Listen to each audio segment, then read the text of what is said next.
Амрыг ирээ сонсогчдоо манай Cocktail and Crime podcast-ны маань энэ удаагийн дугаар эхлэхэд бэлэн боллоо. За энэ удаагийн дугаараар манай дулмаа маань хэргийн талаараа яриад тэгээд гоё амтад коктейл хийж өгсөн байна. За тэгээ хэрэгтэй орохын өмнө бид хоёр сануулж хэлдэг юм аа гялс хэлчихье. Манай подкаст маань насан турш хүмүүс зориулагдсан учраас насан туршийн хүүхдүүд сонсч ивэл яг одоо унтраагаарай. Бас зүрх судасны өвчтэй, жирэмсэн ч юм уу юмнаас амархан айдаг хүмүүсийг битгий сонсорой гэж зөвлөдөг байгаа. Үнэхээр сонсохыг хүсээд байвал эрсдлээ өөртөө даана. Тийм бэ? Дадагтай гэхгүй юу? Тийм шүү дээ. Манайхан ч мундаг өөртөө эрсдлээ даадаг хүмүүс байгаа.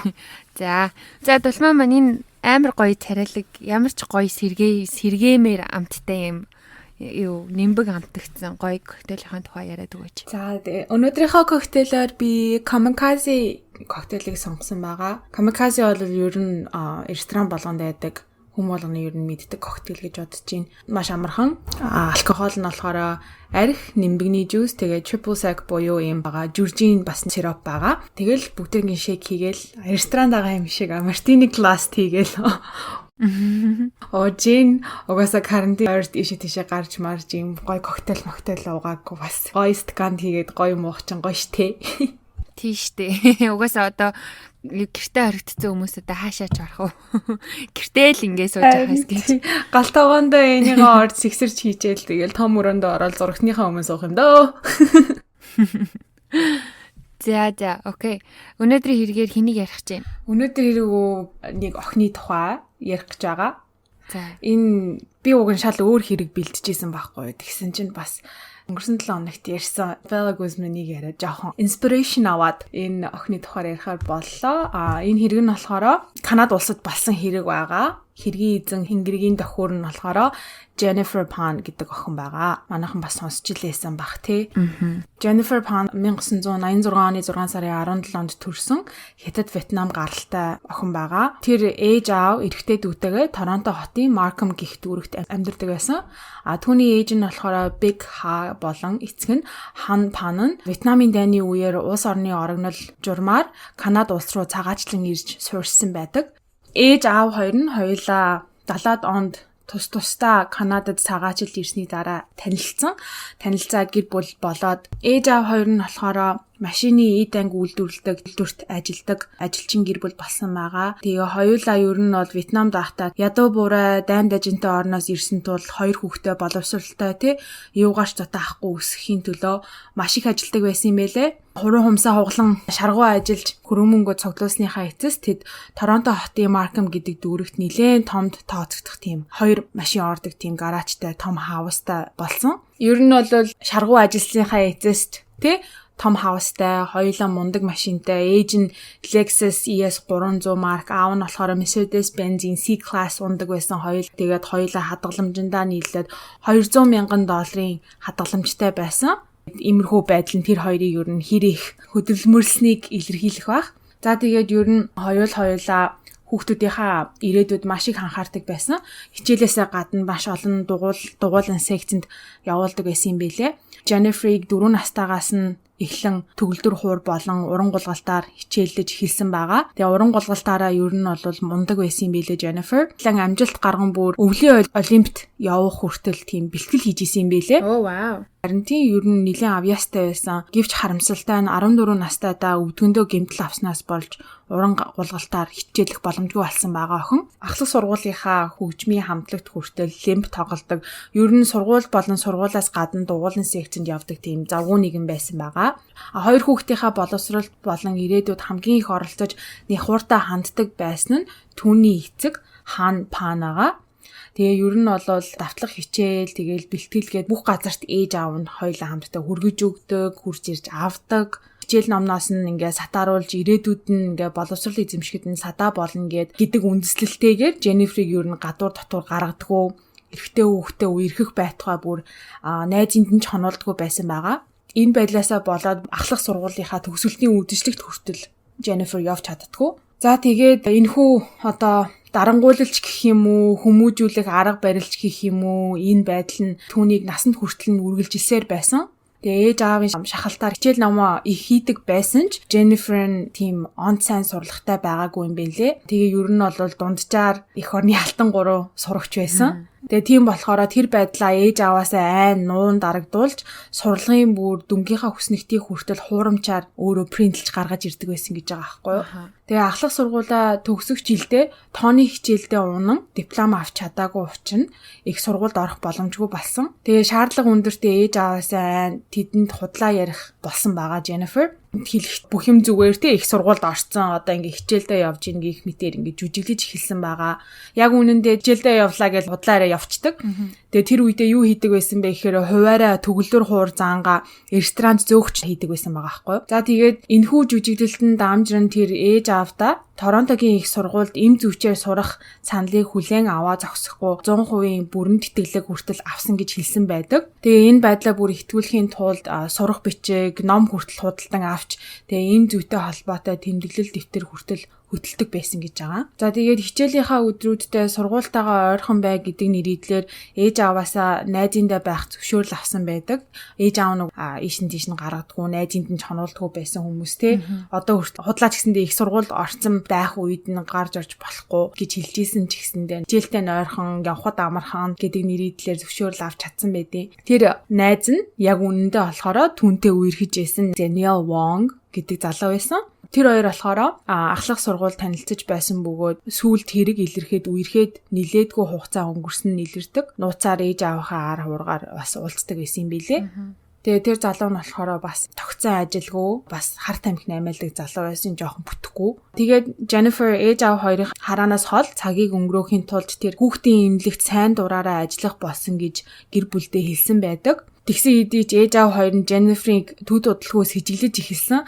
Яагаад гэвэл чи ингээд эмнэлэгт ажиллаж иж те эмнэлгийн одоо халаад хувцс чинь хаанаага эсвэл ажил үнэмлэгчин хүртэл хаанаага энэ ч нөгөө эмнэлэгт хамаагүй дураараа орж болохгүй штэ ингээд заавал ажлын үнэмлэгтээ ээж ордог те тэгэл ээж аав нь үнэмлэг чинь хаанаага ингээд асуухад ажлынхаа локерт үлдээсэн ч юм уу нэг тиймэрхүү ярьдаг гэсэн гэж байгаа. Тэгээд тэрийг нь ээж аав хоёр нь сэжиглээд нэг өдөр ээж нь түүнийг нууцаар дагахаар болтыг. За тэгээ ээж нь охиноо ажилдаа явлаа гэж гарахт нь араас нь нууцаар дагахад Jennifer найз залуу Danielle-ийнхаа ирдэг. Jennifer-ийг худлаа ярьсныг ээж аав нь мэдээд уралдаг. Угаасаа амар хатуу хүмүүжүүлтэй те тийм дэг журамтай байхад ингээ худлаа ярьлаа. Тийм дэг журамгүй гэр байсан ч гэсэндээ ингээд хүүхэд нь их сургуульд явж байгаагаа худлаа ярьсан байх юм бол ямар ч хүн уурлана л та тий. Аав нь угаасаа амар хатуу хүн байсан болохоор Jennifer-т 2 сонголт өгсөн гэж байгаа. Нэгдүгээр сонголт нь болохоор Danielle-тайгаа холбоогоо дасал ингээ ахлах сургуулийнхаа дипломыг аваад чи их сургуульд орох бэлтгэлээ хийж эхэл гэж хэлсэн байгаа. Гэртээ ирээд те. Эсвэл хоёр дахь сонголт нь болохоор чи тэр Danielle-тайгаа нэг мөсөн бүр яваа. Харин бидний гэр бүлээ гэж битгий ерөөсө бодоорой гэж хэлсэн байдаг. Ерөөсө найз залуугаа сонгох эсвэл бид нарыг сонгох гэсэн юм шүү те. Ер нь тийм. Jennifer ингээд бие дааж амьдрахаас удаа айсан уу, тий ээж аваасаа айсан уу, тэр гэртээ үлдэхээр шийддэг. Тэгээд тэгсэн хэдий ч нууцаар Danielle-тай уулзаар байдаг байсан байлээ. Тэгээд ээж аавынх нь ар хуургаар нууцаар уулзаж байсан Danielle амир төвөгтэй санагдаад за ерөөсөө хоёлоо болигээд хинээс Jennifer-ээс салсан байдаг Danielle. Тэр хоёр салаад төд удалгүй Danielle бас өөр нэг охинтой уулзаж эхэлсэн гэж байгаа. За тэгээ өөр охинтой уулзаад эхэлсэн чинь Jennifer яг бодохдоо тий хайртай залуугаа одоо бүр ингээд алдах юм шиг байна. Одоо ямарваа нэг юм хийхгүй болвол бүр мөсөн одоо алдах гад байна гэсэн үүднээс Danielle худлаа ярьсан байдаг. Тэгээ юу гэж ярьсан бэ гэхээр нэг өдөр гэртээ байж исэн чинь цагдаа гих нэрийдлэр залуу орж ирээд араас нь амар олон залуучууд дайрч орж ирээд намайг бөөнөрөө ингээд хүчинтчгээд явлаа. Энэ явдал болсны дараа хэдэн хоногийн дараа шуудангаар надад зориулсан бууны сум хүртэл ирсэн. Наа чиний уулзж байгаа охин чинь намайг ингэж сүрдүүлээд тэ дарамтлаад байна хэмээн Danielle хэлсэн байгаа аахгүй юу. Danielle тэрэнд нь итгээд нөгөө охиноосоо салангуудаа буцаад Jennifer-тай ер нь уулзаж эхэлсэн гэж байгаа. Ийм юм болсны дараа ямар нэгэн байдлаар ер нь өөрийнхөө эрхчлөлөг олж авч чадахгүй болвол хайртай залуу Даниэл нь хаяад явах юм байна гэдгийг мэдэж авсан. Үүнээс үүдэн энэ охины хэргийг ер нь бол Jennifer's solution буюу Jennifer-ийн шийдэл гэж нэрлэдэг те. Jennifer-ийн шийдэл нь юу байсан бэ гэхээр ямарваа нэгэн байдлаар ээж аавыгаа замаасаа зайлуулах тийм шийдэлд хүрсэн байгаа. Энэ хэргийг бүтээхийн тулд те 24 настай Jennifer 2010 оны хавар ахлах сургуульд хамт суралцж байсан Andrew Montemayor гэх залуутай холбоо барьсан байдаг. Яагаад түүнтэй холбоо барьсан бэ гэхээр тэр залуу ахлах сургуульд байхдаа би найзтайгаа нийлээд хүн дэрэмдэж байсан. Тэрийг амар ингэж гайхуулж өөрийгөө дүйлгэж ярьдаг байсан гэж байгаа байхгүй high school тахта. Тэгээ тэрийг нь Jennifer санангуйта хинтээ холбосон гэж Andrew-тай холбоо бариад би ээж аавыгаа хөнөх гэсэн чи надад тусалж чадах уу гэхэд Andrew би өөрөө хийж чадахгүй гэхдээ би чамд өөр хүний дугаарыг өгье тэр бол чиний хүссэн юмыг бараг хийж чадах байх гэж хэлсэн гэж байгаа. За тэгээд Andrew-гийн хэлсэн залуу руу залгаад ярьсан тэр нь болохоор Ricardo Duncan гэдэг залуу байсан байгаа. Тэгээ Ricardo Jennifer хэлэхдээ би чамд $1,500 өгье чи манай ээж аавыг хөнөөгөөдөг гэсэн чинь нөгөөтх нь за ёстой юу ярина юм бэ гэж хэлсэн гэж байгаа. Тэгээ ингээ бодоод үзэхээр нэгдүгээр $1,500-аар хоёр хүний амьд хүрнэ гэдэг чи юу гэсэн үг юм? Арай л биш ээ. Хөлсний одоо алуурчин талаас нь бодож үзье гэж бодоход хин хизээч юм хийхгүй л кинон дээр гардгаас л одоо бид нар төсөөлж байгаа шүү дээ. $1,500 бол юм болохгүй. Тийм шүү дээ. За тэгээд Ricardo түүнд ингээд татгалзаад хэлэхэд Jennifer яхаа мэдгүй Danielтэй ярилцаж эхэлсэн гэж байгаа байхгүй юу? Хоёлаа ингээд манай ээж аавыг цааш нь харуулад хөрөн мөнгийг энд би өгүүлж аваад хоёлаа хамтдаа ингээд гоё амьдрий гэж Daniel хэлсэн байгаа. Danielтэй ярилцсны эцэст $10,000 мэргэжлийн хөлсний алуурчин аавн ээж аавыгаа хөнөх төлөлгөө гаргадаг байгаа. Энэ мэргэжлийн хөлсний алуурчны хөлс мөнгийг одоо яаж төлнө гэж тооцоолдог вэ гэхээр ээж аавыг нь хөнөөсний дараа угаасаа өвлж авсан мөнгөөр нь төлнө гэж тооцоолдог. За тэгээд Daniel-ийн тусламжтайгаар Jennifer Lanford Crawford гэх залуутай холбоо тогтоодог байгаа. Тэр залуу нь угаасаа хэрэг төвөгт оролцдог залуу байсан юм шиг байлээ. Jennifer-ийг тийм юм яриад шууд холбоо барихад нь чи одоо миний энэ дугаар руу бити залгаарай. Тэ би чамд шинэ утас өгье гингуудаа шинэ дугаартай шинэ iPhone өгсөн гэж байгаа байхгүй. Энэ утсаар л зөвхөн надтай л холбоо тогтоогоорой гэдэг зааварчилгаа өгдөг. За 2010 оны 11 сарын 8-ны орой төлөвлөгөөний дагуу Jennifer гэрийн урд хаалгаа цоожлохгүй орхин орондоо орсон байдаг. Crawford өөр хоёр залуутай нийлэн Jennifer-ийн гэрт оройны 11 цагийн үед зэвсэгтэй нэвтрэн орж тэднийг эрийг дээрэмдсэн байдаг. Нэвтрэн орж ирсэн 3 залуу ээжийг нь 2, аавыг нь бас 2 удаа буддаг. Ээжийг нь хүзүү болон дагзанд нь буудсан учраас газар доороо амьсгал хураасан. Харин аав нь мөр болон нүүрэндээ буудуулсан ч гэсэндээ амьд гарсан. Гэхдээ комд ороод үлдсэн. За тэгээ ингээд хэрэг болоод цагдаа сэргийлэх болоод мэдээж Jennifer-с хамгийн түрүүнд мэдүүлэг авна. Анхны мэдүүлэг өөр хэлсэн байгаа өдөржингөө хичээлээ ээж би гэртээ суусан, төгөлдөр хуураад авцсан. Автагаа 9-ийн үед орой хоолоо идэн 9:30-ийн үед өрөөндөө орон зурагт үзэж хэвцсэн байгаа. За тэгээд Jennifer зурагт үзээд хэвтэж байхад гинэт ээж нь аавыг нь чангаар дуудах чимээ сонсгдсон гэж байгаа. Тэр үед зурагтныхаа дууг багасган чагнахад танихгүй хүний хоолой сонсгдсон гэж байгаа. За тэгээд тэр үед Jennifer гайхсан уу, айсан уу, өрөөндөө хэсэг суусан бөгөөд доор хүмүүсийн дуу байхгүй болоход өрөөнөөсөө гарсан гэж хэлсэн. Өрөөнөөсөө айж ухаан гарах гад шагаатал өөдөөс нь эрэгтэй хүн бууд тулган миний хийсэн бүх зүйлийг хий. Тэхгүй бол би чааг алын шүү гэж хэлж сүрдүүлсэн гэж байгаа. Jennifer-ийг ээж автай хамт хаусны basement буюу зоринд нь оруулан дэрэмчид чинь бэлэн мөнгө хаана үнэт эдлээ өг гэж асууж шаардсан. Тэгээд Jennifer-ийг чи нааша хүрээдэр бэлэн мөнгө гэрээ чи үнэт бүх эдлэл хаана тэрийг надад зааж өг гэд нэг залуу нь аваад дээш 2 давхар руу гарсан гэж байгаа. За тэгээ өөрөө мэдүүлэгтээ хэлэхдээ миний төгөлдөр хуурын хичээл зан цоглоосон $2,000 дээрээс нь ээж аавын минь өрөөнд байсан $1,100-ыг авсны дараа Jennifer-ийг хүлэн хаусны 2 давхарт орхисон гэж байгаа өөрийг нь. 3 дээрэмжнийх нь нэг нь Jennifer-тай хамт байхад нөгөө 2 нь ээж аавтай нь доор basement буюу зойронд үлдсэн гэж байгаа. Төд удалгүй тэр мөнгө төгрөгийг нь авсны дараа Jennifer им 4 чанга ингээд пампан гэх чимээ сонссон гэж байгаа байхгүй юу? За. Тэгээд тэгж сонссны дараа одоо буун дуу гарахад нөгөө 3 дахь хамт байсан этгээд нь яваад өгсөн гэж байгаа. Jennifer-ийг орхиод. Тэгээ төд удалгүй 3 дэрэмж нь гуруулаа гэрээс нь зүхтаагаад Jennifer 911 дуудсан. Ер нь бол одоо Jennifer-ийн мэдүүлэг энэ байгаа байхгүй юу? За тэгээ ингээд 911-ийн дуудлагыг нь сонсох юм бол маш сайн жүжиглэж чадсан нь мэдэгддэг. За тэгээд одоохондоо болохоор цагдаагийн хувьд бол Jennifer чинь зүгээр хэргийн ганц гэрчин шүү дээ. Ээж нь нас урчихсан, аав нь болохоор комонд орчихсон. Тэгээ өөр энэ хэргийг харсан хинж байхгүй. Энэ хэргийн талаар ингээд судалж байхад бол дүүн хаана байсан нь бол мэдэгдээгүй, мэдээлэл байдаггүй юм билэ. Тийм болохоор гэрт нь байхгүй байсан л гэж би ойлгож байна. За тэгээд угаасаа эхний мэдүүлгийн үеэр Jennifer-ийг те хэргийн ганц гэрч нэртэй байсан боловч төд удалгүй түүний эцэг Han Pan комноос гарч ирэн энэ бүх түүх ер нь худлаа гэдгийг баталдаг байгаа. За тэгээ хэрэг 11 сарын 8-нд болсон. 11 сарын 16-нд 8 хоногийн дараа түүний аав Han Pan нууц мэдүүлэг өгсөн байдаг. Яагаад Han Pan-аас ингээд нууц мэдүүлэг гэж байгаа юм бэ? Учир нь юу вэ гэхээр Jennifer мэдүүлэг авч байхад биеийн хилэмж маш с ิจ гтэй байсан учраас түүний эцгийг комноос сэрхэд нууцаар мэдүүлэг авсан байдаг. За тэгээ түүний эцгээс нууц мэдүүлэг авахад тэр хэлэхдээ Jennifer-ийг тэр дээрэмчид ингэж хүлж бариагүй, харин Jennifer найзууд мэд тэд нартай ярьж байсныг би санаж ийн гэж хэлсэн байгаа. Түүний аав ингээ бүх зүйлийг санаж байсан хэдий ч аав нь мөр болон нүүрэндээ буудуулсан гэсэн штэ. Хичнээн бүх зүйлийг яг юу болсныг санаж байсан хэдий ч тархины гэмтэл авсан байсан учраас шүүх хурал дээр энэ байдлыг нь ашиглан түүний мэдүүлгийг ер нь бол хэрэгсэхгүй болох боломжтой учраас мөрдөгчнөр Jennifer-ийг өөрөөр нь ингээ хэрэгээ илэрхийлэхийг оролдож эхэлсэн байгаа. Тэгээ анханасаа л угаасаа биеийн хилэмжин жоохон с ิจ гтэй байсныг хэлэхүү тэрэн дээр ингээд нэмээд аав нь одоо мэдүүлэг өгчлөө. Тэгэнгуутаа хүнийг илүү ингэж нэхуртай шалгаж одоо хараа хяналтандаа авсан байдаг. За тэгээ аав нь 11 сарын 16-нд мэдүүлэг өгөхөд 11 сарын 17-нд буюу дараагийнх нь өдөр нь ээжийнх нь ажил явдал болдог. Тэр үед хүртэл мөрдөгчнөр нууцаар Jennifer-ийг ажигласан байгаа байхгүй биеийн хилэмжийг нь. Тэр үед ажиглахад ажил явдал дээр Jennifer ерөөсөө нүдээ нээдэггүй. Ажил явдал болж байгаа хүнийхэн зураг хүргийг тавьсан байдэн штэ. Тийм. Ер нь бол тэр зураг мураглуунч ихцэлж хараагүй, ганц тусал нулимс гаргаагүй гэж байгаа байхгүй. Юу амар юм те. Чиний өөрөө хүсээд ээжигээ хасан ч гэсэн чинь одоо хүний ээж үсттэй. Бүрээ сэжиг төрүүлмээр байгаа үсттэй те.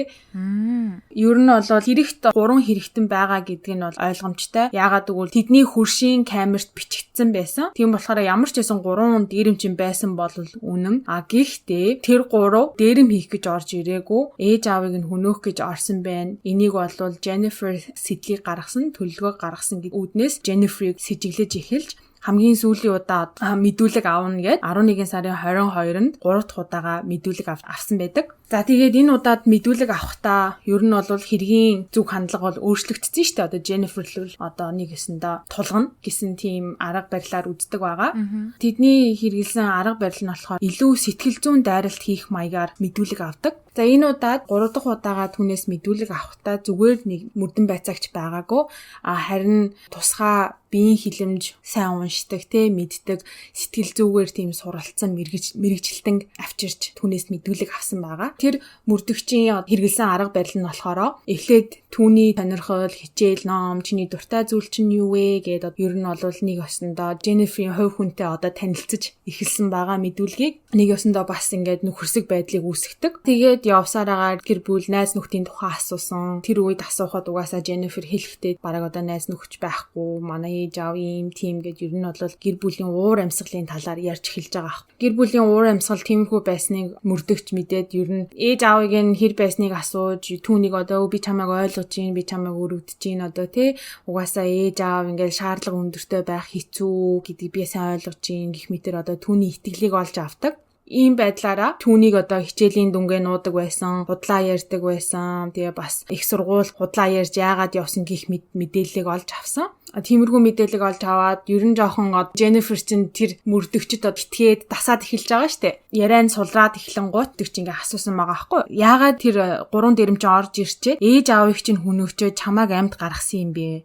Энэ бүхний ард Daniel байгаа гэж чи бодож гинүү гэх мэт хайртай залуугийн тухай асууж эхэлсэн байгаа. Daniel хийдэг тийм юм хийхгүй би бол тийм хийхгүй гэж бодож гин. Би тэр угаасаа салцсан. Тэр Daniel-ээс бас хэргийг зайлуулах гэж оролцдог. За тэгээд ер нь өөрөө хамгаалаад Daniel-ийг ч гэсэн хамгаалаад мэдээлэл олж авч чадахгүй юм байна гэдгийг мэдээд мөрдөн байцаагч өөр нэг арга хэрглэж эхэлдэг. Тэр нь болохоор Jennifer-с яг юу босон талаар дахин асуудаг, нэг биш нилээд удаа асуудаг. Энэ нь болохоор бас мөрдөгч нарын нарийн хэрглэл арга бөгөөд с ижигтэнд нэг ёсондоо ингээд сулбайх арга гинэ. Яагаад гэвэл үнэнг 1000 удаа ярьсан ч үнэн л байдаг. Харин худлаа зүйлийг 1000 удаа ярихад 1000 өөр хувилбар гарч ирдэг учраас.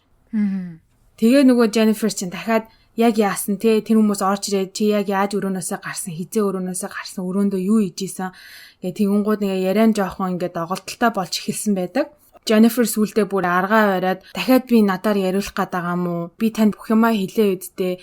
Одоо худлааж үжиглээл нэг уйлах гэж оролдоод би тэр үеийг дахин амьлуулахыг хүсэхгүй байна юм уу? Тиймэрхүү юм ярьж эхэлсэн. Тэгэнгუут нь мөрдөгч нь бас арга барилаа өөрчлөнгуудаа шууд хэлсэн гэдэг. Би хүний биений хилэмж уншиж, хүнийг үнэн худлаа ярьж байгааг шинждэг тийм тусгай байцаагч байна.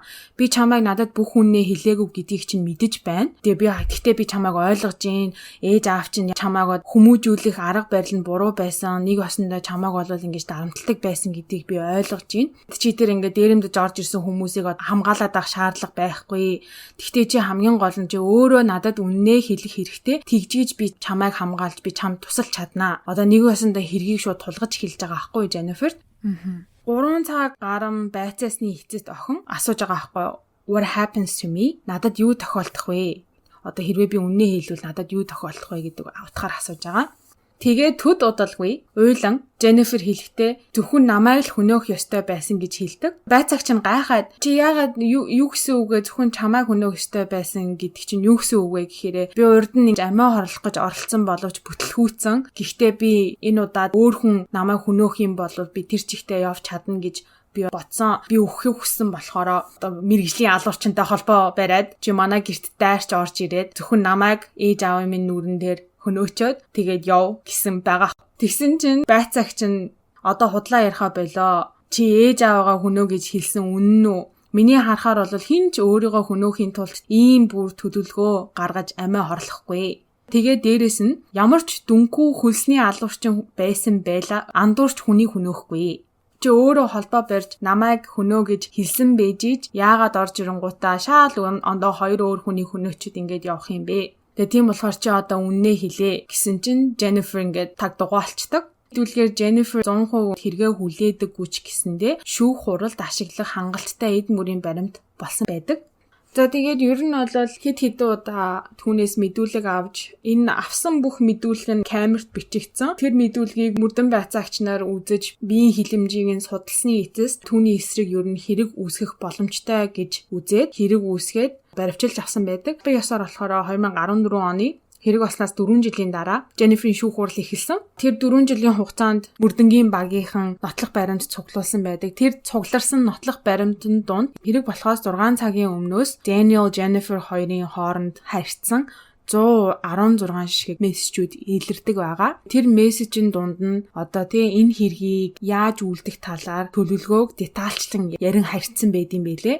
Угаасаа хамаг мессеж нь гараад ирэхэр чинь Jennifer-ийн биеийн хилэмж дээрээс нь хамгийн сүүлийн мэдүүлэгтээ хэлэхдээ надад юу тохиолдох юм бэ? Би үннээ хэлэх юм бол гэхээр чинь ингээ бүх ойлгомжтой болчихж байгаа байхгүй юу? За тэгээд 14 оны 3 сар шүүх хурал нь эхэлж 12 сард Jennifer Pan болон хэргийг хамтарч үйлдсэн этгээдүүд болох Daniel Wong, Lanford Crawford, Eric Carty болон David Milvaganam нарт 1-р зэргийн хүн амны хэрэгт буруутан болж насаараа хоригдох ял авсан байдаг. Тэгээ бүгдээрээ 25 жилийн дараа даван залдах боломжтой. Jennifer Pan одоогоор Ontario дахь Grand Valley эмэгтэйчүүдийн хоригт ялаа эдэлж байгаа. Хэрэг мөрдөгдөх хугацаанд Jennifer-с авсан бүх мэдүүлэг бүгд видеонд бичигдсэн байгаа. 911-ийн аудио бичлэг хүртэл байд юм билэ. Ингээ хамгийн түрүүнд сэжиг төрүүлсэн юм нь юу вэ гэхээр хамгийн анх хэлэхдээ 3 этгээдийн нэг нь түүнийг 2 давхурт гаргаад бэлэн мөнгө үнэт эдлээ аваад ир гэж хэлээд хамаг ямыг авсны дараа миний гарыг хүлэн 2 давхурт орхисон гэж хэлсэн мөртлөө гараа суллаа цаа чин 911 дуутсан байдаг. Тэгээ байцаагч нар чи яа гараа суллаад 911 дуутсан асуухад түүн хэлэх тайлбар байгаагүй. Мэдүүлэг өгж байгаа бичлэгийг нь үзэхээр гацаад хальт балмагддсан байлээ. Би ингээд өмнөхийнхаа артлынхаа цаа хийсэн байсан гэл нэг тийм. сонин сэжигтэй үйлдэл гаргадаг. Гэхдээ цагдаа угаасаа чи яг яаж уцаар ярьсан гэдгээ үзүүлэх гээд чи одоо за босоод ир гингүүтээ яг хаагур чи хүлсэн гэж асуунгуудаа мөрний тэрүүгээр тэгээд ингээд уйцсан байсан. Тэгээд миний энэ хоёр бугуун хэсэг чөлөөтэй байсан гэж хэлээд. Тэгээд за яг хаана уцсан байсан? Яг хаана сууж исэн? Яаж чи ярьсан? Тэгсэн чи үзүүлэлт юм билээ шүү дээ, тэ Jennifer.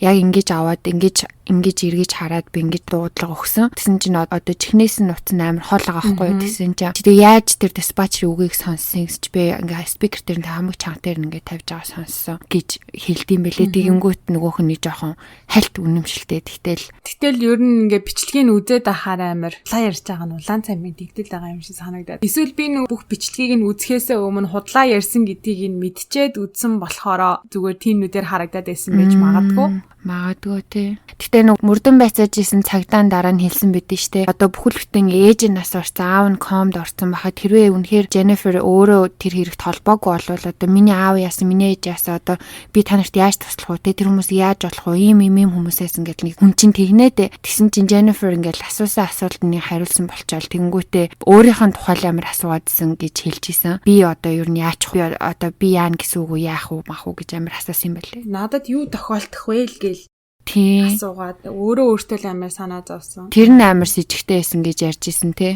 За тэгээд ер нь ингээд бодоход ээж аавын дарамтаас нэлийн хэцүү байсан юм шиг байл. Одоо нэг найзалдаг байсан, таньдаг байсан хүмүүсээс ингээд асуухаар юусаа гарч оруулдгүй гэж хэлжсэн те. Нэгдүгээр Jennifer ингээд 22 настай байж юусоо ууж үзээгүй, хүнтэй үерхэж үзээгүй, найзын даач хонж үзээгүй, тэгээ бүр ганцаараа амралтаар ингээд явж үзээгүй, дандаа ээж аавтайгаа хамт байдаг байсан гэж байгаа. Гэтэ яг ууж идэхтэрээ бол үнэхээр хүний сонголтолтой заавал 22 хүрсэн байгаад заавал тийм үтсэн байх шаардлага байхгүй те. Хүнтэй үерхсэн жаах алдгүй. Гэхдээ бас ер нь харах юм бол одоо хүмүүс ер нь үдцэн лээд нь штэ аль хэзээ хүн амьтандаа үерхэд ч юм уу те. Тийм штэ. Тэгээд энэ байдлаас ингээ харахад ээж аавын харьяа ямар их зүйл байсныг одоо харуулж байгаа. Хитрхи болттой л байсан юм л да. Нөгөө classic tiger mom гэж ярьдэн штэ те. Бар ээж л байсан л юм байна л да. Ээж аав хоёр нь. Бар ээжээсээ илүү бар аав байсан гэлээ.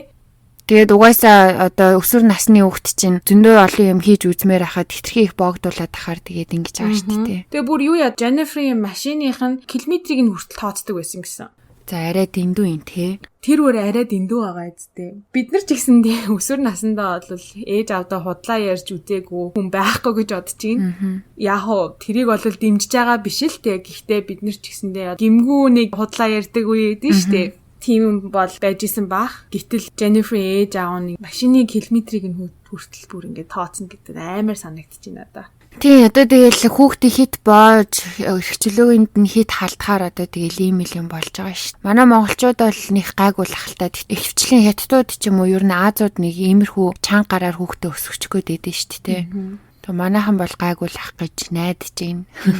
Гэхдээ нэг иймэрхүү эцэг ихтэй нэг ганц хоёр найз байсан. Гэхдээ арайч Jennifer ээж аав шиг бол байхгүй юм байна. Тэгэл хүн болгон л хүүхдүүдээ те хичнээн ингээ боловсралтай сайн мундаг хүмүүс байгаасаа гэж бодон хичээдэг ч гэсэндээ бас юмд хэмжээ хязгаар гэж байх ёстой гэж бодож байна. Ер нь хүүхдүүд чинь ингээд өсвөр нас өнгөрөөд ирэхээр хүүхдүүд ер нь том болоод өөрийн гэсэн санал бодолтой болж ийн өөрийн гэсэн шийдвэрээ гаргахыг ирмэлзэж эхэлдэг шүү дээ. Тэгээ тэр үед дураар тавихгүй ч гэсэндээ зарим юм дээр нь бас өөрсдөнд нь орон зай өгч өөрсдийнхөө хүссэн юмыг нь бас хийлгүүлж ивэл сайн юм шиг. Тэгвэл тэд нар чинь бас өөрийн гэсэн оюун ухаантай хүн шүү дээ. Тэгээ насаар нь ингээ удирдах захирж явна гэж юу аах вэ тийм ээ? Суур хүмүүжлийг нь сайн тавьж өгөөл хүний хүнддэг худлаа битээр хулгай зэлгий битий хийх хичээлээ сайн сурч юм уу. Тийм одоо суур хүмүүжлийг нь тавиад өгсөн байхад хүн нэг алтаад яваад байхгүй л гэж би боддөө шүү дээ. Одоо өөрөө тэгээд хүүхдтэй гэр бүлтэй болохоор ямар юм болох юм байгаа мэдэхгүй л дээ. Тэгтээ би зүгээр л тэгэж боддیں۔ Гэсэн.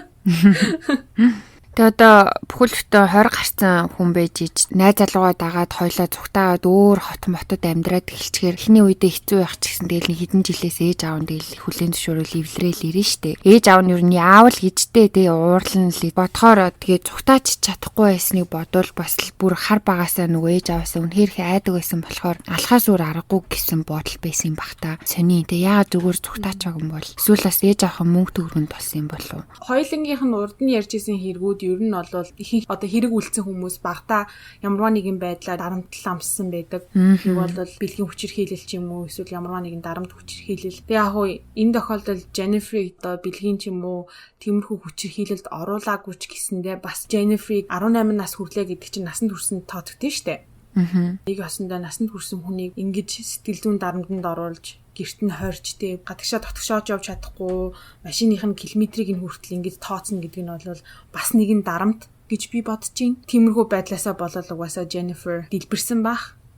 Троо энэ хадгалж исэн маш их одоо юу хийндээ өвдөлтийг те тэлдэн байсан энэ их зүйлийг яг уу буруу аргаар гаргасан гэж үзэж байна. Зүгээр л ер нь бол хаяад л явчмаар одоо хэрвээ би өөрийгөө тийм байдал тавьж үзэх юм бол зүгээр ээж аваасаа холбоо таслана гэдэг бол угаасаа миний толгонд орж ирэхгүй байна л да. Гэхдээ хэрвээ тийм амар ээж автай бүр хэцүү байсан бол яагаад бүх юм хаяад явж болоогүй юм бэ? Тиймгүй зөндөө хүмүүс байдэн штэ тий ингээ амьдралаа өөрөө ингээ эхэлсэн. Тэгээ ингээ Jennifer-ийг бодохоор бас яг ээж аавынхаа мөнгөнд болсон байж магадгүй. Хэрвээ төлөвснөөр нь болоод ээж аавыг нь хөнөөгөөд Jennifer-ийг ингээ шижиглээгүй бүх юм төлөвлөгөө ёсоор болсон болвол ээж аавынхаа нөгөө нэг хадгаламжинд байсан $200,000 тэгээ том хаус 2 машин тэгээ бас дээрэс нь амь даатгал гэж байсан жайлгүй амь даатгалынх нь бас мөнгийг авчихсан баян хүүхэн гүйжих байсан бах тий. Тэгээ юмыг хялбарчилж авах санаатай байж байгаа тэр нь буруутсан юм шиг санагдчих. Бас тэгэл тийм ч ухаалаг биш охин байсан нь амар олон юм дээр харагддагтай амар инээдтэй. Цагдаа нар нөгөө байцаалт авч исэн чинь одоо эн чинь эцэг эхийгээ алуулчаад те эцэг нь одоо комд орсон эхийгээ алуулчаад гэрийг нь туснуулсан ийм амар юм тохиолдчиход тах чинь. За юу болсон гэдгсэн чинь those gentlemen тэр gentleman гэж яриад идэм лээ амар инээдтэй те. Харин тийм ямар хүн тэгэж ярих уу? Тэрмүү хулгаач тэр муу навшнууд гээл тэгнэдтэй ингийн хүмүүс ал. Тэгээ бас ер нь жоохон мангардуу. Тэр эрхэм намайг ингэ. Тэгээ ер нь ихэвчлэн амар худлаа уйлж муулдаг те. Ерөөсөө нулимс мөлмөсгүй уйлж муулээдсэн. Харин тийм. Яг нөгөө баригцнаа мэдээл нэг чинхнээсээ уйлах шиг болсон зайлвал. За нэг ийм хэрэг байна. Тэгээд яг мэдүүлгээ өгж байгаа бичлэгийг нь тавья. Манайхан тэгээ ороод сонирхоод биеийнх нь хилэмжийг өөртөө шинжээд үзээрэй. Угаасаа ер нь худлаа юм байлээ. Харамсалтай л юм. Тэгэл хүүхдээ сайн яваасаа гэж боцсон нь бүр хитрээд тэгээд одоо өөрсдийнх нь үхэл хүргэх гэж. Тэгэхээр одоо хүүхдүүдээ ингэж амар хангалахын оронд үгийн ухаанаар одоо юу гэмтэй одоо дээр үеийн хатуу ухаанаар ирчүүд нь хаа ухаанаараа хүмүүжүүлээрэ гэж. Тэгээ юу юугүй хамаагүй минь шалгаал тэгэл нөгөө юмн зөрчингүүц одоо зохиол балаараа дэв гэдэг шиг. Тэгэхээр одоо хүүхд сэтгэл зүйн хувьд амар дарамтанд өсгөөр одоо том болоод ингээд юу ч хийхээс буцахгүй болж байгаа шүү дээ. Бас юм да ингээд хүүхдүүдийн эзэм ирээдүйн боловсрал үнэхээр маш чухалч гэсэндээ бас хажуугаар нь одоо таны хүүхдийн аз жаргал сэтгэхүүн эрүүл байдал бас илүү чухал байх гэж би бодож байна. Тийм шүү дээ. Тэгээ манайхан тиймэрхүү юм дээрээ бас анхаарад хичээлээ хий гэд байнга нүдэ дээлгүй бас хаяа ч гэсэндээ гадуур дотуур гаргаад хүссэн цагаар нь тоглуулж ясан дээр юм шиг энэ байдлаас харахад бол тийм шүү дээ тий. Хүүхдийг угаасаа эрхчлөөнд хитрхи битээ хаалтаарай л гэснийг баг эндээс харж ойлгож байна. Одоо би бол өөрөө ээж болохоор амар чангастай амар ээж болох байх гэж бодож ирсэн. Энийг сонсчоод за баг тийм болох юм болоо даа гэж бодоод байна шүү дээ. Айчлаа бүр ёо. Юу гэдэг вүлээ. Хандагийн тааруулахгүй болоо салахгүй ахаа. За маш их сонирхолтой хэргийн талаар ярьж өгсөнд бол мада баярлалаа. Үнэхээр бас бодууштай хүүхдтэй хүмүүсээс бодоол сууж байгаа ах л та. Хүүхдийн хүмүүжил ямар чухал болохыг бид нар бүр хэрэг болгон дээр харж штэ. Тэ хар багасаа одоо за ингээд зодод зохиод байдгүй маа гэхэд одоо үгийн муугаар ч гэсэн одоо чичилсээр агаад хүүхдийн болчих жишээний тэ. Нэг бол толгой тархируун цогсоор агаад амар одоо сэтгцэн юм өөрчлөлтөө болгочих жишээний. Тэгэхээр ер нь хүүхдтэйгээ маш болгоомжтой харьцах нь Тэгээ угаасаа тэгээ ойлгоцгоож айлгүй мэдтгэж байгаа айлгүй. Нэмж хийлээд тавтаад яах вэ? Тийш тий. Гэхдээ бас ингээд бодоод ахаар чинь энэ дарамж ахалт одоо амар их шаарддаг байсан, стандарт өндөр байсан тэр ээж аавын зангаас болоод бас сэтгэл зүйд нь өөрчлөлт гарсан нь харагдаж байгаа л байна. Одоо энэ яг нөгөө нэг сэтгэл зүйн өвчин биш ч гэсэндээ тодорхой хэмжээгээр нөлөөлсөний улмаас л ийм үйлдэл гаргаж одоо хэрэг хийсэн. Тэгээ нөгөө иймэрхүү бар аав ээжтэй, бар эцэг ихтэй ийм хатуу чанга зарчимд өссөн хүмүүс чинь том болоод эцэг эхийнхээ хүссэн хэмжээнд хүрч чадахгүй болоод ирэхээрээ ч юм уу хүрч чадахгүй байх гэж бодсны үндсэн дээр айгүй их амиа оролт юм билээ, амар харамсалтай. Тэгээ хичнээн мундаг явж байгаа мөртлөөсөө тэр нь одоо эцэг эхт нь хангалтгүй юм шиг өөрсдөнд нь санагддаг болтой. Хангалттай байсан ч одоо тэр бар эцэг эхчүүд одоо чи мундаг байна энтер гэж хүүхдээ урамшуулдгүй майшин тий. Бүр хангалттай байсан ч гэсэн хүүхдийн сэтгхүүд болохоор ээж аавынхаа хүссэн шиг тийм мундаг хүүхд байж чадахгүй байх гэж бодоод амиа оролдог. Тэгээд одоо нэг бол энэ хүүхчиг ингээд эсэргээрээ эцэг эхийн хөнөөхийг хүртэл завддаг болчихж байгаа байхгүй юу. Тэр чинь одоо сэтгэл санааны дарамт үнэхээр хүндэлийн тий. Бар ээж аав гэснээр би нэг юм Facebook дээр групп дэдэг байхгүй юу? Хувийнхаа Facebook-ээрээ Аз эмэгтэйчүүд зориулсан тийм групп. Тэгээ тэр группт эмэгтэйчүүд октод орж ирээд өөрт тохиолдсон ингээл бүхэл юм ярьж. Тэгэл зарим тохиолдолд ингээ уншиж хахад харахад надаа ингээ зөвлөгөө өгөөч гэсэн тийм постууд орсон байдаг. Хамгийн сүүлд нэг уншсан нэг охины тухай байсан. Би ингээ registered nurse буюу одоо Америкт тий хамгийн том сувилагчийн зэрэг штэ. Тэгээ маш сайн мөнгө олдог. Тэр амьдардаг хотынхоо downtown мундаг өндөр гой байранд амьдардаг. Тэгээ ер нь бол амьдрал нь хангалттай тийм байдаг. Ээж аавында хаяа очиод ингээд ярьж марахаар ээж аав хоёр нь дандаа үг хайдаг. Юу гэж үг хайдаг вэ гэхээрээ чи ингээ сувилагч хийж явж ирсний хооронд эмч болох ёстой байсан. Чиний ухаанчин хүрээгүй болохоор чи сувилагч болоод үлдсэн гэд хэлдэг. Би ингээд ээж авдаа маш их хайртай, тэднэртэй цагийг хамт өнгөрөөд байхыг хүсдэг. Гэвч намайг очих болгонд иймэрхүү юм ярьдаг болохоор хаяада миний толгоонд орж ирдэг басан бодол нь болохоор энэ хоёр хүнээс би холбоогоо тасалмаар байна гэдэг бодол орж ирсэн. Яагаад гэвэл Америкчууд тиймэрхүү тохиолдол зөндөө байдаг. Хүүхдүүд нь том болонгуудаа санал бодлын зөрчилдөөн гарангууд хүүхдүүд нь да үнэхээр миний амьдралыг хүлээж авч чадахгүй бол би та нарыг одоо ээж аваагаа гэж ботхоо боллоо ч юм уу ингээд бүрсэн холбоогоо таслахгүй маа гэхэд ер нь зайгаа бариад өөрсдийнхээ амьдралыг эхлээд за үнэхээр жилдээ ганц бараг зулсаар юм уу эсвэл шинэ жилээр нэг уулздаг эсвэл уулзахчгүй зүгээр хальт уцаар ярьдаг хүмүүс байдаг тий. Тийм шүү дээ. Ер нь бол ингээд Аз гэр бүлийн ёс заншилд бол хизээж ээж аваасаа холддоггүй бид нар ээж аваагаа ингээд хөвшин болоход нь хүртэл арчилдаг. Гэтэл тэр охины хэлсэн юм нь болохоор ээж аав юм гаргаж байгаа зан намайг ийм юм ботход хүртэл хүргэж гинэ. Одоо Аз охтууд юу гэж бодож байна? Надад туслаач. Танаа culture буюу танаа ёс заншил одоо нөгөө орон орны Аз охтуудын групп баггүй юм чинь. Тэнгуү танаа ёс заншил яадаг вэ? Танаа ёс заншлынхын юу гэж боддог вэ? Ээж аавыг юу гэж хүндэлдэгч вэ юм ингээд ийм пост гаргацсан. Тэрэн дээр нэг хүмүүсийн шид юм бичсэн байсан. Тэгээ ер нь ингээ хараад ахаар хүүхд чинь тий өөрөө Аз жаргалтай өөрийгөө болгоо сэтгэл хангалуун байвал заавал нэг юмэр имж тий одоо өмгөөлөгч тийм мундаг одоо цэрэг цагтаа дарах тийм байх ер нь бол шаардлагагүй байх. Өөрийгөө болгоод хангалттай амьдраад мэдээж агуу хүнд амбиц хэрэгтэй 9 шидийн боломжтой байхыг хүсээсээ одоо мөнгө төгрөг хангалттай амьдрахыг хүсээсээ гэж хүүхдтэй хүсэх хэрэгтэй ч гэсэндээ заавал чи юм бол заавал имч бол заавал өмгөөлөгч бол те заавал цагтаа бол заавал юм бол гэд нэг амар толгойг нь тоншоод авах юм хэрэггүй л ах. Тийм шүү дээ. Тэгээд одоо тийм эцэг ихтэй ч юм уу их жахан одоо тийм үйлдэл болгоныг хяндаг. Үнэхээр сэтгэл зүйт чинь одоо бүр үнэхээр дарамттай тийм гэр бүлтэй байвал байснаас ер нь баг ганцаараа тэгээд хийх юм аяга явж исэн дээр ч юм шиг тий. Гэхдээ яг хуу энэ нь одоо манай Азуудын одоо ёс одоо юу гэмдэ баримталдаг зарчимтай болвол зөрчилдөж байгаа юм л та. Гэхдээ үнэхээр хүн өөрөө эрүүл саруул сайхан амьдрал гэж бодож ивэл одоо тэгээд жоохон ч гэсэн зайгаа авахаас өөр аргагүй л болчихж юм л да тий. Эцэг их нүхнэхээр ойлгохгүй байвал тэгэл өөрийгөө зовоогоол нөгөө үдгээ зовоогоол тэгэл биелийн дээр хамаатан гэл байгаад ах чинь бас хэцүү л юм. Тийм шүү дээ. Тэснээс одоо өөрийг нь яг байгаагаар нь хүлээн зөвшөөрдөг, өөрийг нь байгаагаар нь хайрладаг найзуудаараа хүрээлүүлээ сайхан жаргалтай явж исэн дээр ч юм шиг. Тийм шүү дээ. Гэхдээ ер нь эцэг эцэд хүн нэг л амьдрандээ хэний төлөө амьдрахын хүн өөрийнхөө төлөө л амьдрдээ шүү дээ. Тийм тэгээ угаасаа эцэг ихээ ямар тэгээ сонгож төрдөг биш. Эцэг эхчүүд ямар хүүхдүүдээ яг сонгоод 100% одоо яг тодорхой хэмжээгээр өөрийнхөө өслөөр өсгөж болно л доо. Гэхдээ 100% яг ийм л хүн өсгөн гингүүт одоо тийм хүүхэд өсчдгүү штэ. Одоо хинээгээ сонгодгоо учраас байгаагаар нь л хайрлал одоо хүлээн зөвшөөрөл чадхаар нь дэмжээд ээж байхад болох юм шиг тий. Тийм штэ. Тэгээ одоохондоо бас хүүхд мөхдөхгүй болохоор бас нэг олон юм армааргүй байна. Ягаад тэгэхээр өөрөө эцэг их болоод яаж өөрчлөгдгийг би бас мэдэхгүй байна. Их хүний үднээс бодож сэтгэж яг одоогоор чадахгүй байгаа учраас өөр юм армааргүй байна. Одоогоор бол ингэж бодож гин гэж. Тийм штэ. Тэгээ хоёлаа нэг хэдэн жилийн дараа ийм юм хийгээ сууж лайхан болоос бодол санаа өөрчлөгдсөн ч гэж магадгүй ч юу өөрчлөгдөл аа. Тий. Харин тэр тухайд юу ч яриа сууж байгаа юм.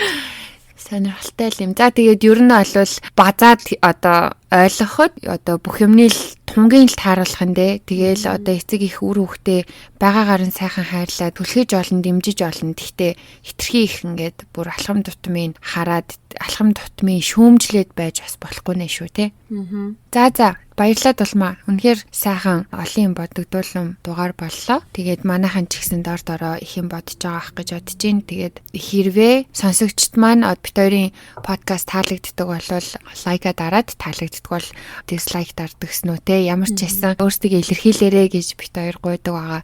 Тэгээд дээрээс нь комент хэсэгт хэдүүлээ бас гоё ярилцлага өрнүүлээ. Манай ээжүүд юу гэж бодож гин хүүхдийг үнэхээр тэгээ шахаж одоо 100% потенциалыг нь одоо ашиглах гэж ингэ шахах шаардлага байна уу? Эсвэл өөрөөр нь одоо ингээд авьяасын нээгээд ингээд өөрөө хүүхэд ямар авьяастай тэрийгээ дагаа явна гэвэл тэрүүгээр нь явуулах ёстой юм уу? Эсвэл үнэхээр эмч заавал хуйлж болох ёстой юм уу? Та нар юу гэж бодож гин? Тэгээд доор хэдүүлээ гоё ярилцъя. Тэгээд хоёрын хувьд бол үзэл бодлоо илэрхийлсэн гэж бодож байна. За тэгээд бисаа дуусгаас өмнө нэг зүйлийг хэлэх гэсэн. Манай сонсогчид айгүйх ийм хүн яриад өгөөч, тийм хүн яриад өгөөч гэж маш их санал хүсэлт ирүүлдэг. Бид хоёр ер нь эхний сизон дуустал ямар хүмүүс яг ярихаа ингээд ер нь бол листэ гаргацсан байгаа. Санал хүсэлтийн тийм хүмүүсийг оруулахгүй байх шүү. Ямар ч байсан маш олон хүний санал хүсэлт ирсэн учраас Isabella Guzman-ы тухай бол ярьсан байгаа. Тэгээд өөр юмны тухай ярьж өгөөч гэсэн бас хүсэлтүүд ирсэн. Одоо мафийн тухай ч юм уу эсвэл өөр юу ч үлээ янз бүрийн юмны хүсэлтүүд ирж байгаа. Тэгээд бид хоёр тэрийг бодож үзнэ те. 2 дугаар сизон дээр яг юу ярихаа бас шийдэг байгаа учраас бид хоёр бодож үзнэ. Тэгээд бүх төр санал хүсэлт явуулж байгаа хүмүүстээ маш их баярлалаа. Комент бичдэг хүмүүстээ маш их баярлалаа. Мессеж илгээдэг хүмүүстээ хайртай шүү гэж. Тэгээд бас нөгөө хоёрлоо мессеж бичиж хүмүүс маш их асуудаг. Хувийн өөрийн чинь зургийг харьяа, та хоёрыг харьяа. Хоолойг царайтай тааруулмаар байна. Хувийн Instagram чинь юу юм бэ? Facebook чинь юу юм бэ гэж амар асуудаг. Хоёр тэгээд урд нь хэлжсэн шиг өөрсдийнхөө хувийн мэдээллийг одоохондоо тарах бодлого байгаа. Гэхдээ манайхан асуугаад байгаа болохоор бид хоёр ингэж шийдсэн байгаа. 7 хоногт нэг удаа бид хоёроос ингээд хувийн чиглэлтэй асуулт асууж болно. Тэр нь болохоор одоо юу хэмдэ хэр өндөр ч юм уу тийм асуулт асууж болно. Урт үстэй юу ч юм уу асууж болно. Тэрнээс ахуулаад бүр одоо бид хоёрын нэг одоо үзэл бодлын талаар ч юм уу сүүлд нэг хүн комментэнд бичсэн байсан. Та хоёр цаазаараа хуулийг юу гэж боддог вэ гэд асуусан байсан. Тэр үедээ яг нөгөө нэг бит хоёр чинь нэг аккаунтыг 2 хүн хэрэглэдэг болохоор бас нэг нь хамаагүй хариулж болохгүй. Тийм учраас хэрвээ тиймэрхүү асуулт тавих юм бол бит хоёр өөрөөстэйгөө хэлээд дөөкөө 8 дулмаа 8 гэж агаад хариулнаа. Тэгээ ерөнхийдөө бид хоёр энэ асуулт хариултаа 1-р сизны дуустал хийх сонирхолтой байна. Тэгээд 2-р сизон дээр хийх үгүйгөө яг одоохондоо шийдэг байгаа. Яаж хийх вэ гэвэл 7 хоног болгоно эпизод цацагдсны дараа хоёр YouTube-ийн пост хийдэг хэсэг байдаг шүү дээ. Community-гээд орохоор байгаа. Та нар харж болно. 2-т Facebook дээрээ пост олгож оруулна. Тэгээд тэр доор та нар одоо асуумаар байгаа асуултуудаа асуугаад тэгээд хамгийн их лайк авсан асуултаа шалгаруулад дараагийнхын дугаарыг бичихтэй бид хоёр тэрэнд нь хариулаа явуулчихна гэсэн үг. Тэгэхээр 7 хоногт 2 асуулт те YouTube-ээс нэг асуулт, Facebook-ээс нэг асуултанд хариулна гэсэн үг. Тэгээд хамгийн ихний хийгээ болохоор бит хоёр яг өнөөдөр буюу 24-нд пост оруулсан байх болно. Та нар тэр доор хүссэн асуултаа асууж болно. Тэгээд тэр асуултаа хизээ шалгаруулах вэ гэхээр 29-нд хүртэл харж агаад 29-нд хамгийн өндөр одоо лайктай байгаа асуултанд хариулж дараагийнхын дугаар дээр оруулна гэсэн үг. Заавал хувийн чанартай асуулт бол гэхгүй зүгээр нөгөө нэг одоо түрүүнд улмаагийн маань хэлсэнчлэн бит хоёрын одоо юу гэдгийг санал бодлыг асуусан тийм сонирхолтой асуултууд байвал бас гоё шүү те. Яг хоо бит хоёрт яг чиглэсэн л асуултууд ямар ч асуулт ээж болно. Та эдтэйгээ гоё ингээд батан танилцъя юу гэж утсан гэж. Харин тийм өөртөө бүр мөсөн биш ч гэсэндээ батан танилцуулъя гэж утсан юм. Одоо үгүй манайхан ч амар хөөрхөн та хоёрыг сонссоор агаад бүр ингээд найзууд чиг болцоо гэд найзуудтай ярьж байгаа юм шиг болчлоо гэд тэгээ амар хөөрхөн мессеж ирээд байгаа шүү дээ. Тэгээ тэр эдтэйгээ бүр найзлаа. Хэдүүлээ бүр гоё найзлаа гэхгүй юу. Тийштэй. Тэгээ дараагийн сизнээс угаасаа бит хоёроос удчиж магадгүй тийм болохоор тий. Энэ сизнийг дуустал хийнэ гэсэн. Хувийн мэдээллүүд гэдээснийг одоо ингэж л өгье доо гэж. Тэгээд одоогийн байдлаар угаасаа нөгөө хувийн аккаунтуудаа зарлах ямар ч зарлах бодлого байгаа учраас жоохон ч гэсэн хэдүүлээ гоё танилцъя. Ингээд ч болтугай. Энэ үртэл сонсон хүмүүс чи хэн байдаг лээ гэж. MVP. Оо яа, манайхан ч амар олон MVP-тэй болт даар өстө. Бүх дугаарыг MVP болж байна гэж амар хөрхөн те. Та нарыг харж байгаа шүү. Урд нь мэддэггүй байсан. Өөрөө өөртөөхөө MVP-нүүдээ комент үлдээх #MVP гэж. За тэгээд хоёрыг энэ хүртэл нуршихыг дуртайгаа сонсогчтой маш их баярлаа. За тэгээд дараагийн дугаар хүртэл түр баяртай. Баяртай.